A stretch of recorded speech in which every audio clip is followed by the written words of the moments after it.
Okay, today we'll be talking about history and what your government is and what it isn't and how it developed this way. This is the United States government, what you haven't been told. Now, you probably haven't heard any of this in any history class, even if you went to a good college. So, listen up. This is the Peace Treaty of Paris, 1783. When it talks about the King of Great Britain, King George III, he was the acting king of Great Britain, France, and Ireland, and defender of the faith. And you can see all these other titles that he has. But the main point is that he was the acting sovereign king of France. And this document right here proves it. And the French were the ones who came to our aid and our rescue in the Revolutionary War. People need to think about that when they think about the history of this country. And that also explains why King Louis starved his people to death, because it wasn't really him, it was the King of England who was acting as the true sovereign of France.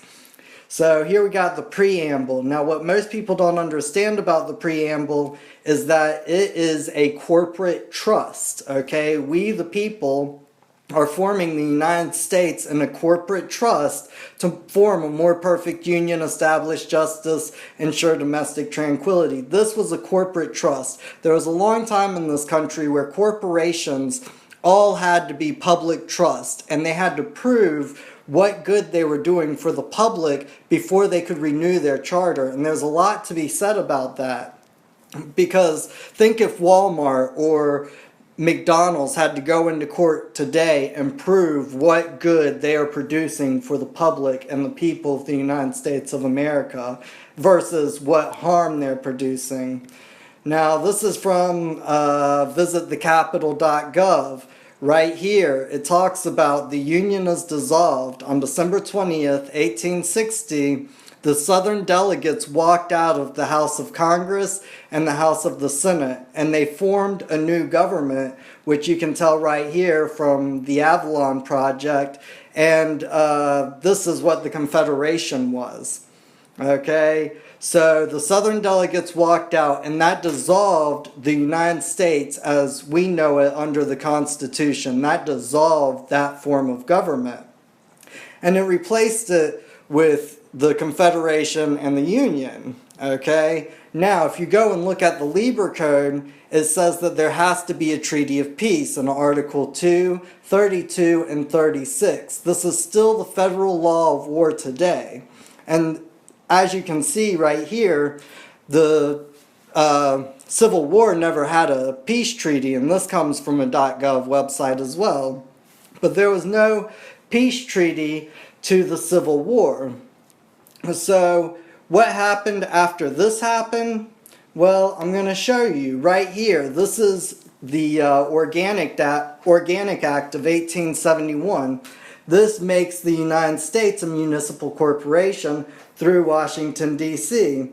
It says right here, a body corporate for municipal purposes and may contract and be contracted with, sue and be sued, plead and be pleaded, have a seal, and exercise other powers of a municipal corporation, not inconsistent with the Constitution and laws of the United States and the provisions of this act.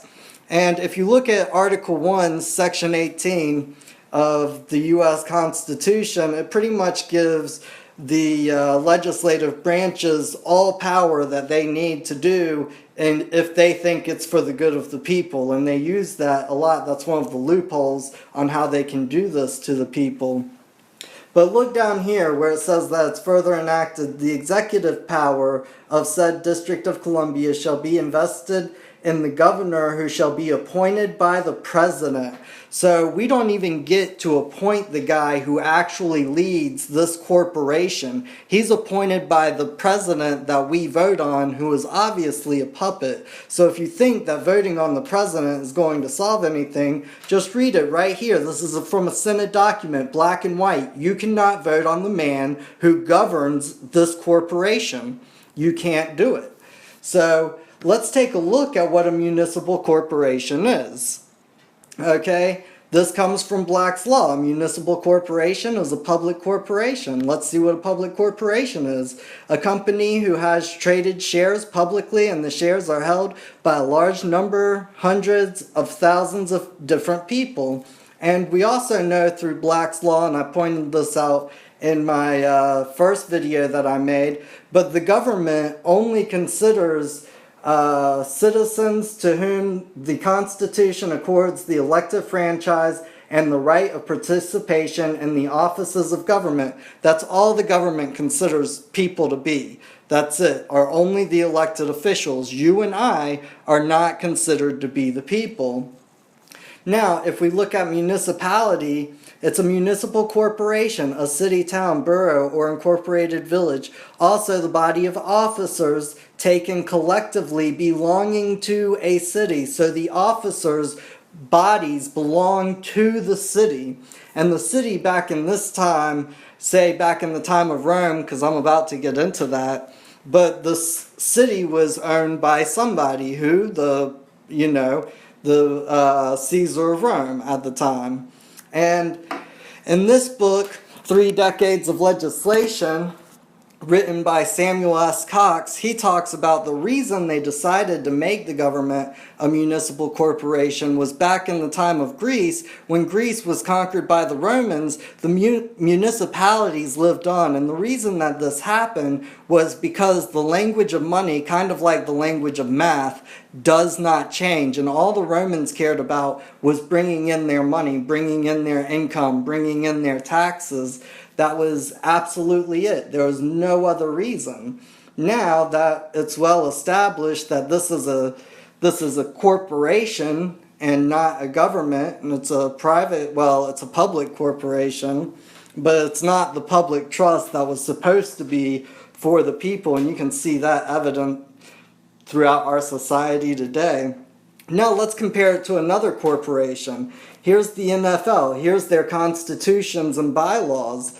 And we go down here and check this out, and they have articles that control the conduct of its members, bylaws, prohibited conduct, players' contracts, which would also stipulate what the NFL persons can or cannot do, players' limits and eligibility, further governing the NFL player's person. Sounds a lot like governmental statutes to myself. This is the reason why if a NFL player gets out of line, the NFL can bring him up on charges as the government and fine him, much like a governmental ticket for breaking a statute. Think about big corporations. They have corporate IDs for their employees. This is no different than a government ID. It is a way to keep track and register the corporate person, whether it is for the corporate government or your corporate workplace. With the government, it is all done by overt, tactic, and or implied consent. It is presumed that you consent with the government if these governmental persons have not rebutted that presumption in writing or you have not fired your representatives as discussed in my last video. The main point is to free yourself from these unlawful statutes. One must deny consent to this corrupt form of governance. Otherwise, the corrupt government will have jurisdiction over your body, over your persons. See, the government is a corporation that creates a legal fiction called a person that it employs, but instead of paying the citizen corporate employee, the government takes their rights as a people with statutes and takes money from the citizen to enforce these policies. This corporate form of government is really the military-industrial complex. President Eisenhower warned the American people of it. See link below. Since there was no treaty of peace to the Civil War, we are really living under a military jurisdiction masquerading as a civil government. If you are really in a position to hurt the system, they will take you out violently if necessary. This is one of the reasons why policy enforcers can kill members of the public and not be held accountable, because the corporate government has declared war on its people and they do not even try to hide it. All is fair in love and war. A people who believes themselves to be a corporate governmental person is owned by the government, and the owners of property can do what they want with that property. That is their right as owners of property. John F. Kennedy said, Those who make peaceful revolution impossible will make violent revolution inevitable. Which of the two would you like to see? We, the people, have the power to use unity, intelligence, knowledge, and our rights to change this in a peaceful revolution. We need to start claiming our rights instead of running to attorneys to complain about them. And jurors who feel intimidated by the judge need to stand up and say, I don't believe in the statute. They are not going to let you sit around and have that discussion with 11 other people.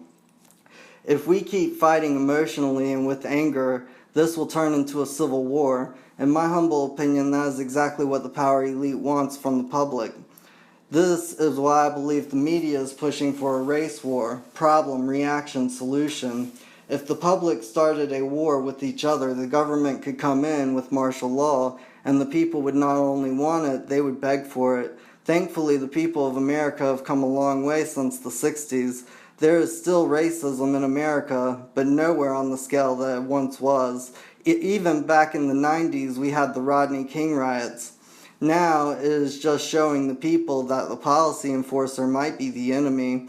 The idea of this keeps the policy makers safe because the enforcer is on the streets. So when people tend to violently revolt, the enforcers are the first ones the people get to.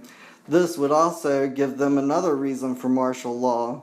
Next, and now, I believe that they are starting to crash the economy and see how we as a country will react to another economic downfall. Will we help our fellow brothers and sisters eat, or will we hoard and fight with each other?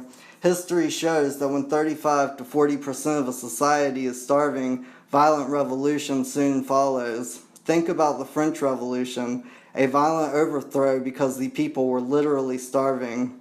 We saw earlier in this video that legally the King of England was the acting sovereign and held title to France, but King Louis XVI was the one to lose everything from the neck up. I have faith that this situation will bring the American people closer if we share with one another and help our neighbors through the situation some of us see coming and others don't. Further, a situation like this would help open the eyes of those who do not want to see what is happening in our world today in the full light of what it is. I am just conspiracy, and I would just like to conspire with other good people of this planet to leave a better world for future generations than the world that we were all born into. Thanks to all of my subscribers, and thanks to all of the people who comment. You're really keeping me going at this. Peace.